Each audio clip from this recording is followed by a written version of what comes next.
in this example, we have a virus that's spreading in a population, and the number of people infected over time is given by this function I of t, right? And I of t is shown in the graph here. The first thing we're asked to do is just to describe the total number of people infected over time. Okay, now I'm just looking at the total number of people. That's what I of t is. So you can see initially we have only a few people infected, and then as time goes forward, the value of the function is increasing, right? It's going up, right?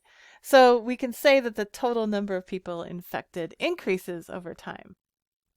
So if the total number of people infected increases over time, then what's the sign of the first derivative of I of t, right? I prime of t. What is the sign of it?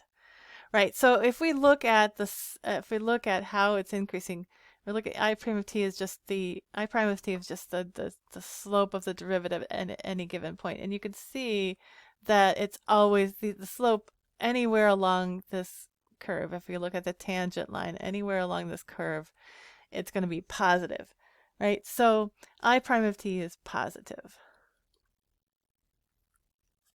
All right. Now we want to look at the rate of we want to look at how the rate, how the rate at which the population is infected over time is changing. All right. So we're looking at the change in the rate of change. Okay. And we've got a couple of different things going on. Now, if we look at the rate of change down here, right, it looks like, okay, that's fairly shallow, and then it's increasing and increasing a bit more. So for t less than a, it appears that the rate at which people are being infected is increasing over time. All right, so for t less than a, right, for t less than a, the rate of infection increases over time. But then something happens at that point a, right? So if I look at slopes now for t greater than a, so this looks like it's fairly steep. Actually, I'm going to change it to red again. Look at this tangent line. And then let's say I look at this tangent line and then this tangent line. You can see that those slopes are becoming shallower and shallower over time, right? So the rate of change is decreasing.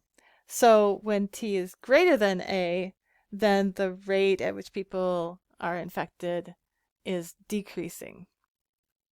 So for t greater than a, the rate of infection decreases over time. Now, there's still more and more people being infected. They just are being infected at a slower rate. All right. So, the value, the function is still increasing, right? The number of people infected is still increasing. They're just being infected at a slower rate beyond this point, t equals a. All right. So given that the rate at which people are being infected is either increasing in the case where t is less than a, or decreasing for the case where t is greater than a, what is the sign of the second derivative? So we have two different cases, right? So when the rate at which people are being infected is increasing, then the second derivative is greater than 0. All right. So for t between 0 and a, 0 and a, right? The rate is increasing, right? So the second derivative is positive. So the curve is concave up, and you can kind of see that from the graph. It looks like the right-hand side of a U. And then for when t is greater than a, now the rate at which people are being infected is decreasing. So that means the second derivative is negative for t greater than a.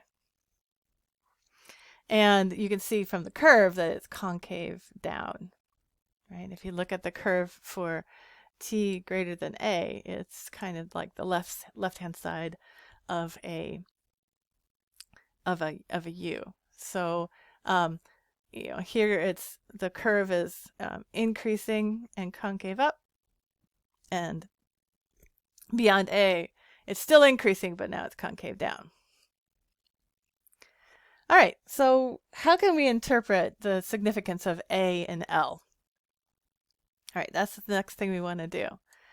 So A is the point at which the rate of change changes, right? Or it goes from concave up to concave down, or the rate of infection goes from increasing to decreasing over time.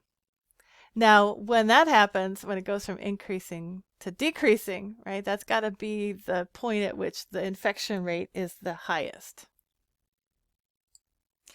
And it's got to be the highest because it was increasing, right? And now it changes to decreasing, right? So the maximum rate of change in the infection, or the maximum infection rate had to occur at that point. All right, so beyond that point, it's decreasing.